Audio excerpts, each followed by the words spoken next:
La plainte d'un dénonciateur issu des services de renseignement qui a finalement poussé les démocrates au Congrès cette semaine à poursuivre les efforts visant à mettre en accusation le président Donald Trump. La plainte déposée en août avait alors été bloquée pour les parlementaires. Dans ce document, le président Trump est accusé d'avoir sollicité l'aide d'une puissance étrangère, à savoir le nouveau chef de l'Ukraine, pour attaquer un rival politique aux États-Unis. Et cette plainte ne documente pas une seule demande lors d'un seul appel téléphonique, mais plutôt des longs efforts pendant un mois pour amener le président Volodymyr Zelensky à enquêter sur l'ancien vice-président américain Joe Biden et son fils, qui a déjà siégé au conseil d'administration d'une entreprise énergétique ukrainienne.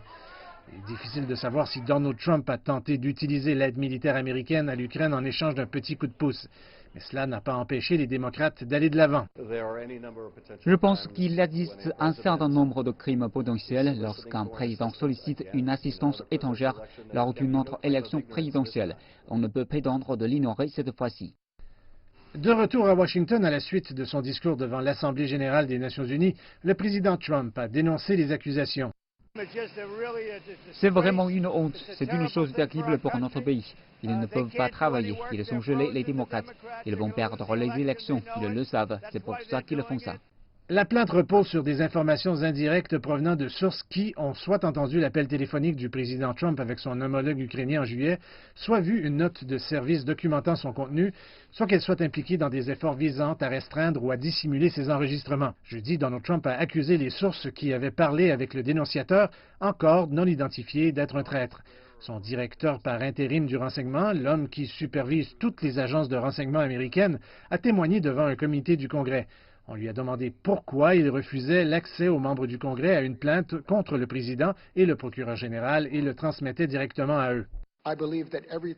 Je crois que tout dans cette affaire est totalement sans précédent. Et c'est pourquoi mon ancien directeur des services de renseignement nationaux vous les a transmis. Que cela réponde à une préoccupation urgente ou qu'elle soit sérieuse, c'est différent. Et pour moi, cela semble simplement prudent de pouvoir vérifier et de m'assurer en tant que membre du pouvoir exécutif avant que je l'envoie à qui que ce soit. Sur Twitter, Donald Trump avait prévenu que l'économie américaine s'effondrerait s'il était démis de ses fonctions.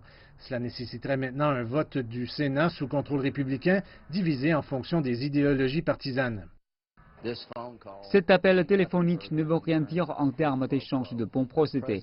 Le président des États-Unis n'a pas suggéré à distance à l'Ukraine « Si vous ne faites pas ce que je vous demande pour les Biden, je vais couper les fonds ».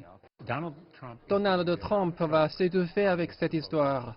Il va tomber avec cette histoire qui lui restera coincée dans la gorge.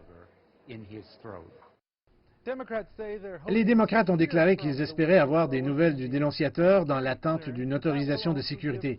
Mais cela donnera également aux républicains une chance de contre-interroger le dénonciateur, de savoir à qui il ou elle a parlé et s'il existe des motifs partisans dans sa démarche.